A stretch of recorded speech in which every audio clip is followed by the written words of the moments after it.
আসসালামু আলাইকুম।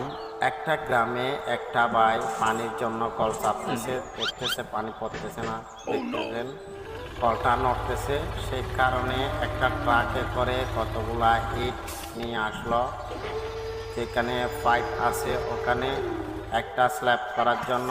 তো বাইকটি এখন স্ল্যাব করে দিচ্ছে পাইপের ওইখানে। তো অনেক সুন্দরভাবে পাইপের এখানে স্ল্যাব করার পর ওইখানে সব ডালাই দিয়ে দিচ্ছে, কারণ পাইপটি যেন শক্ত হয়। তো শক্ত হওয়ার দেখতেছেন পাইপের যে মশলাগুলো দিচ্ছে, পাইপের গোড়া যেন ভালোভাবে শক্ত হয়ে আর নাড়াচাড়া না করে। তো এদিকে দেখেন একটা জোর করে দিল, কারণ এই জোর দিয়ে কৃষিক্ষেত্রে পানি যাওয়ার জন্য। তো অনেক সুন্দরভাবে স্ল্যাবটি করে দেওয়ার পর